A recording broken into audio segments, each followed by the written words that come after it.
Hello, welcome. I'm your host, Cherie Best. You're listening to the Just Love Them podcast. Join me on a journey to understand and find peace with those we love who have left their faith. Today, I have joining me MaryAnn Bradley. MaryAnn is a strong woman who loves God and recognizes Him as her Heavenly Father. She is also a wife, a mother, and a grandmother. She works as a life coach and guides people in connecting to their true identity and purpose. Her purpose in life is to guide people to find their inner self, their true identity, and the spiritual you. Since 2016, she's helped clients rediscover their identity. MaryAnn, welcome. Thank you, Cherie. I am so excited and so honored that you asked me to be on your podcast. Thank you so much. I'm just thrilled to have you here.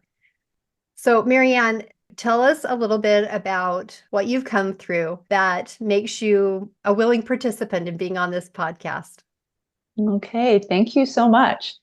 Well, I do have a couple of our children who have quote unquote left the faith. They don't practice the faith that we brought them up in, which is the Church of Jesus Christ of Latter-day Saints. And interestingly enough, a few years before this happened to two of our children, our youngest two, a friend of mine, we were out for lunch, and she asked me, what would you do if some of your children left the faith that you brought them up in and stopped believing? And my reply was, I don't know. I don't know what I do. And of course, in the back of my mind, the prideful part of me said, oh no, that won't happen. And so interestingly enough, she and I have had some conversations since then, because I think the journey for our two youngest began 2019, 2020, where they had some experiences that really shifted their thought process and what they thought, what they believed, and how they'd been raised. And as they were going through those experiences and changing actions, beliefs, I began to struggle. I was afraid, I was hurt. To put it lightly, I was devastated. I was devastated. And during that time, I was in my health coach and life coaching program and learning to become a life coach. I had already gone through the health coaching program, and I was in my second year and going through the life coach program. And one of my friends, who is also a coach that I met during this process, she turned to me, and she doesn't have the same faith beliefs that I do. We're on the phone. I remember where I was. I was in St. Louis, sitting on a bed, and she said, MaryAnn, is it possible that your son has a different relationship with God than you do? And it was just like a light turned on for me. It was an aha moment of, wait a minute, okay, that is possible. That didn't change everything for me. It was just a springboard of thoughts and learning over time. And as I have gone through coaching and training, that training has really taught me to be less judgmental and not to judge my children's decisions and what they're choosing for themselves. It hasn't been easy, and it didn't happen overnight. It's been a process. There were several times where I would be reading my scriptures and I thought, oh, this is going to happen to them. Something that I read in the scriptures, whether it was Bible or Book of Mormon, this is going to happen to my children because of these choices they're making. And I would just get sick to my stomach and start to worry. I don't know how many people know about how when we worry, how it affects our body physically. I mean, it can create all kinds of physical reactions. One of those for me is because I've always been a very rigid person. I think my kids would agree with that in the past, very rigid. That affected my health to some degree. I think it's been almost 2 years now. I was in Costa Rica. A friend of mine was inviting me to have this woman who does Reiki, Reiki, invited me to have this woman do Reiki for me. And I thought, oh no, no, that's not good stuff. That's not good stuff. That night I went to bed. I woke up the next morning and a scripture from the Bible came to my mind. Now I don't remember what scripture it was. And it was from the Old Testament. It said to me in the verse, it talked about healing and how God heals, and that there are different modalities of healing. That's not what the verse said. That was the context of what God was trying to tell me. And so I thought, okay, I will allow, I'll go ahead and see what will happen. And at this point on that vacation / trip, I was walking with a cane as my knee was hurting so bad. This woman worked on me, and she said, you're not very open. She told me this later. She said, you weren't really open to the work I was doing with you. You were pretty closed. However, after she worked on me, I didn't need my cane for the rest of the vacation. I was able to walk Wow. without any pain. And it was just an eye opener for me. And I'm going to relate this back to this rigidity of the culture that I created in my home of what I believed and how I believed in God. And that's probably a better way to say it, is how. How did I practice my faith? I was so rigid, and that creates a problem. I wasn't as open to something different, like listening to other people's belief systems, whether it's Hindu or Buddhist or Muslim or whatever. I wasn't very open back then. Through the coach training, through this experience that I had in Costa Rica, my mind started to open up, and I started listening to my spiritual self instead, because we have that right brain, left brain thinking, and we get so much in that fight or flight mode that causes that rigidity, which what you did for me, because there's a lot of personality traits within me, like being a perfectionist. That perfectionism is basically based in fear. So as I was learning, going through this process of changing my belief system, not about whether God existed or not, but changing what I thought about other people and how they live their lives, really started to grow and change within me. Now, I'm going to back up a little bit to, let's see, I think it was December of 21.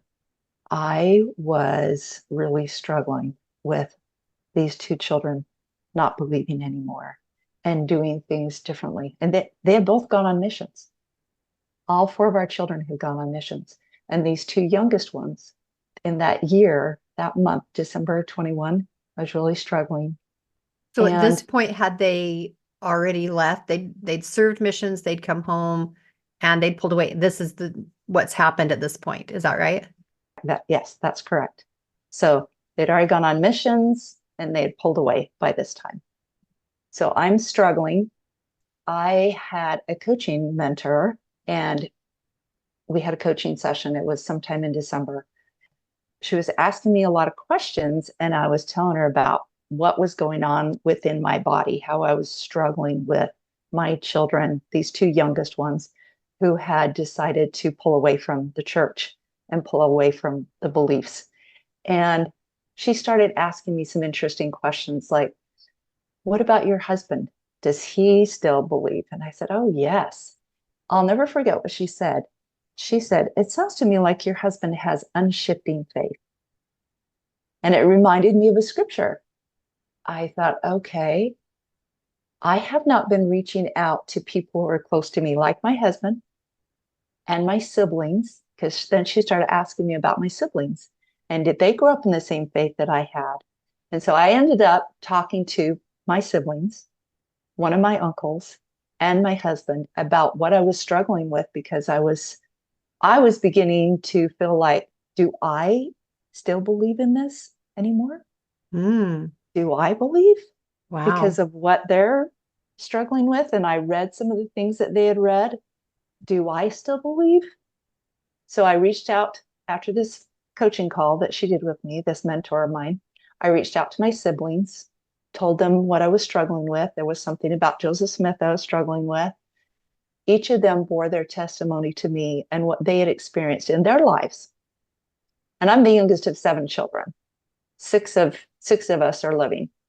I listened to each of their testimonies, and then January, so it is January of 2021, I got on a Zoom call with over 100 other coaches and one of the co-owners of this coaching company, which I was attending. She was the coach for the day. She'll choose 3 people to be in the hot seat to get coached by her. I just happened, I'm going to put that in air quotes, I just happened to be one of the people that she chose. Wow. Because you put your name in and ask, if you can be coached. During that session, I turned into a puddle of tears because I was talking about my children and how I was feeling like, am I losing my faith? Am I losing my faith because of what they are experiencing? And it was just amazing because she doesn't, that woman, she's an incredible coach. She doesn't have the same belief system. She believed in God, but she doesn't go to the same church that I do or believe the way I do. And she asked me this powerful question. She said, is it possible, MaryAnn, that you have not lost your faith in God?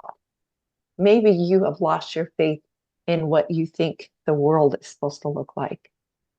And there again, that was the aha for me of, okay, this is what I expected life to look like for my children, instead of understanding they need and choose their own path.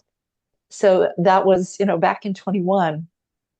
And over time, things happened in their lives. Some tumultuous things happened in my son's life.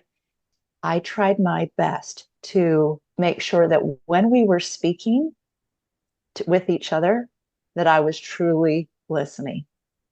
And that whenever they said something that in the past might have really upset me or caused me to worry or caused me to feel sad, I would just, as coaches will say, hold space for them and just listen and validate their feelings. Like, oh, okay, that is interesting.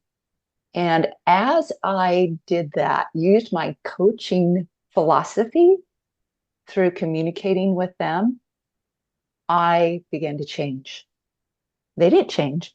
I changed. I began to change how I felt about them, what I thought about what they did and what their beliefs were. It was just amazing how it changed me. So how did that happen? I mean, did it just happen organically that as you were treating them differently, it just trickled onto you too? Or did you do something that caused that to happen for yourself? Thank you for asking that. I have created practices in my life. For example, cold showers and ice baths that really get me out of my head and into the body so that I can teach myself that thoughts can really cause you to spiral into negative feelings.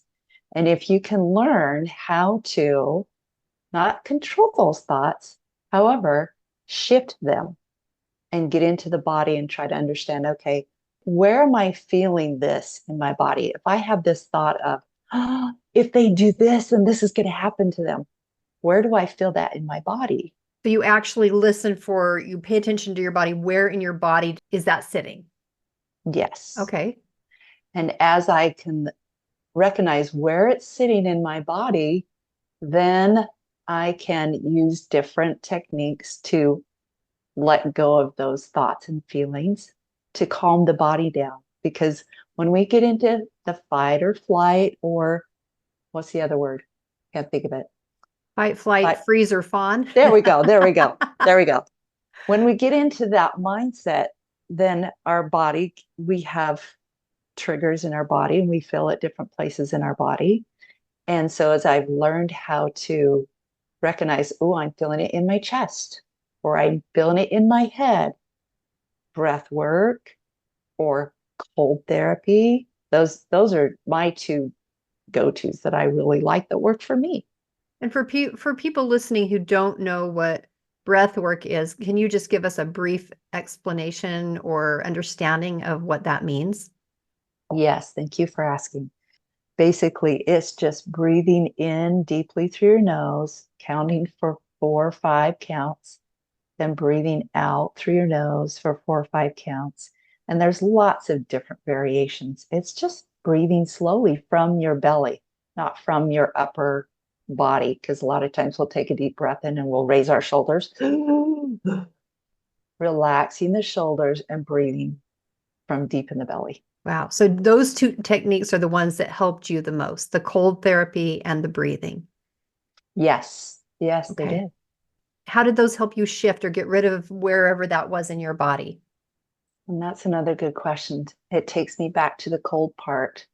When I would start to feel anxious about a choice my children were making, I'd get in that cold shower and it just pure cold water running on my face.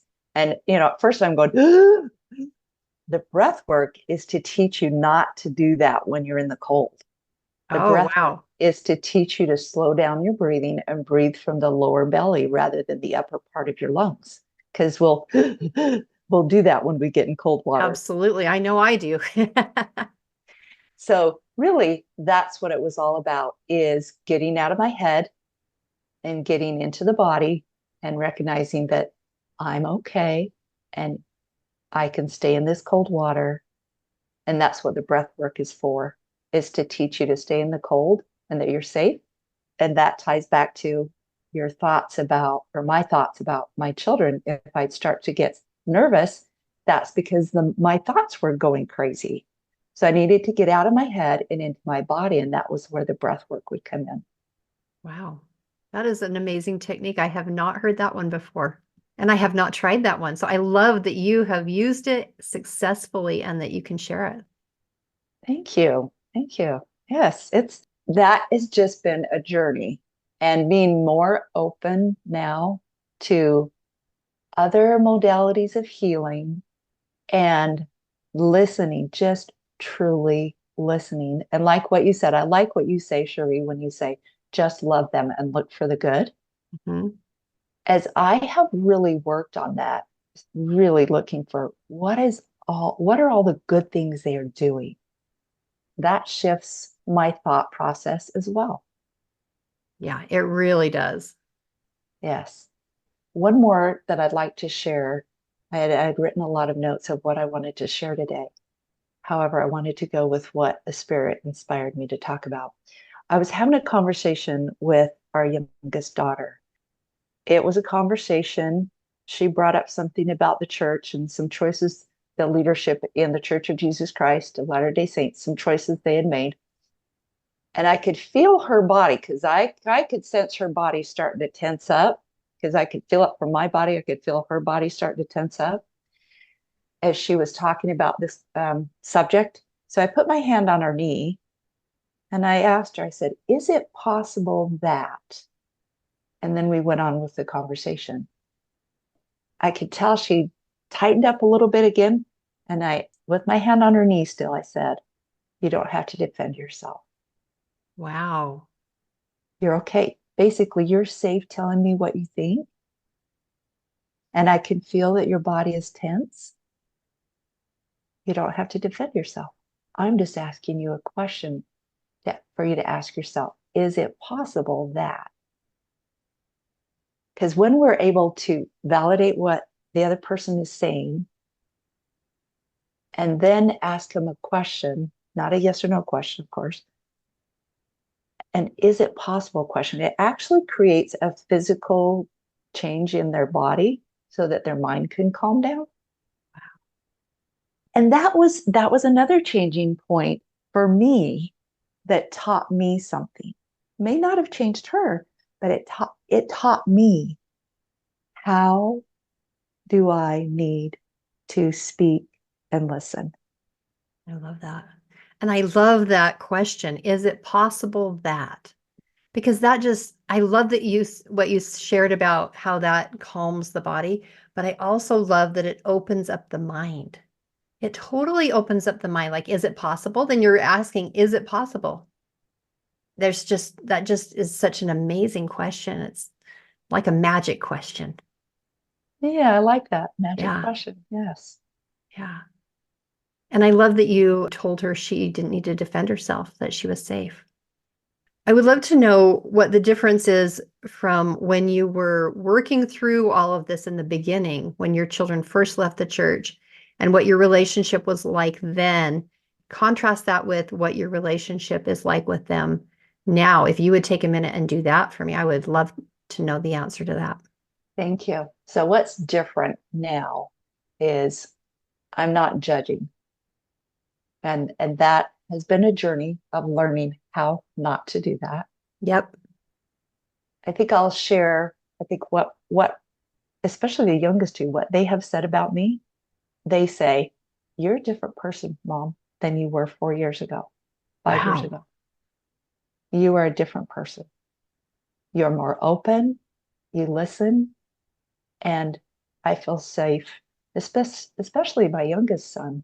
He has shared some things with me that I just felt very honored that he felt safe enough to share those things because he knew I wouldn't judge him or tell him what he needed to do. I would just listen.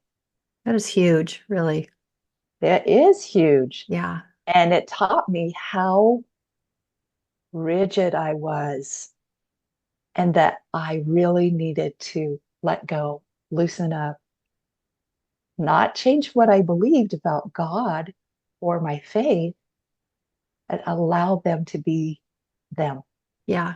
And it doesn't even mean change what you did when they were growing up. It doesn't mean don't have family prayer. It doesn't mean don't have scripture say. It doesn't mean any of those things. Like Mm-mm. it's more of a mindset. Wouldn't you agree? Of 100%. It is a Yeah. mindset. Yeah. Yeah. Because they already know what I believe. They already know what I'm doing. Yeah. I don't need to tell them any of that. Yeah. I love it. So where are you at now with your kids? They both said you've changed, that you are a different person. And what's the relationship like now? Would you say it's a close relationship or contrast that for me? Mm, I would say it's a very close relationship. I'll start with my youngest son. When he was 16, for example, he was going through some things in his life. He wouldn't even let me touch him. Really? And now, yeah, I mean, oh, and I'm thankful that I've learned now. I know now what I know because, gosh, I don't know. I don't know how things would have turned out with him. He'll come and hug me. He tells me that he loves me. Oh my Um, goodness. I think our youngest daughter also feels that she can call when she needs help. Hmm. I really strongly believe she feels she can call when she needs help, Wow. with her children and so forth. And our older two children, they have, they've remained faithful to what they believe. And I'm Yeah. sure they've gone through their own struggles.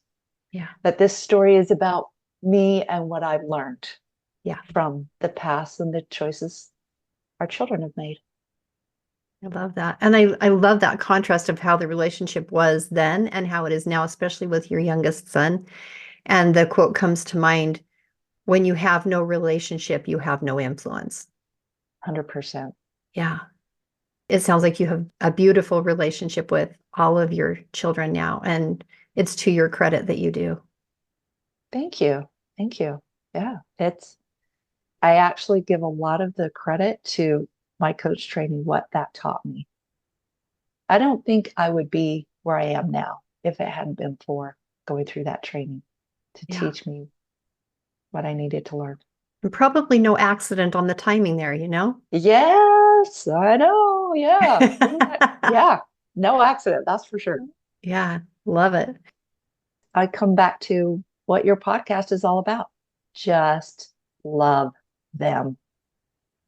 Yeah. They just need and want to be loved And in deserve to spite be of, loved. and they Yeah, deserve to be loved. I like that. In spite of what they choose, they need that love. it's beautiful. MaryAnn, do you want to take a minute and tell us a little bit about what your program, in case people want to connect with you? Oh, thank you. Yes. And so I am a life coach. I work predominantly with people who really are struggling with who they are, their identity. I also work with people, I do group programs and take them through a program called The Saboteur, How to Reduce Your Saboteurs. And I'm working on my certification to be a PQ coach for the Positive Intelligence group. I'm working on my certification for that. However, I can still take people through the program as a life coach. And I love that program as well. It's all about letting go of how we self-sabotage ourselves. And a lot of that self-sabotaging comes from fear. Oh, absolutely. And that's taught me a lot as well. So I coach one-on-one. I have a few clients that I coach a few times a month, and we meet for an hour. And then I have a 6-week program where people can go through this saboteur program and really get more into that parasympathetic mindset, which is that rest, relax, be more calm, basically. People can follow me on Instagram, Facebook. They can reach out to me through my website, and it's a MailChimp website. I think you'll have it in the show notes. Yeah, I'll put information in the show notes. So anybody who wants to reach out to MaryAnn to work with her, you'll be able to find contact information for all of that in the show notes. So go there and look. Okay. Thank you. Thank you so much for having me on the show. I wrote a bunch of notes, and that's always good for me to write a lot of things down and then just go by what the spirit inspires me to say. I love it. Thank you so much for being here. And for all my listeners, I have a favor to ask you. This episode is going to end in a minute. And when it does, before you click out of it, would you take a minute and go to the ratings section? If you feel we've earned it, give us a great rating. By rating the show, this helps other people to find us and helps us to reach the people who need us. And please join us again next time for another episode of Just Love Them.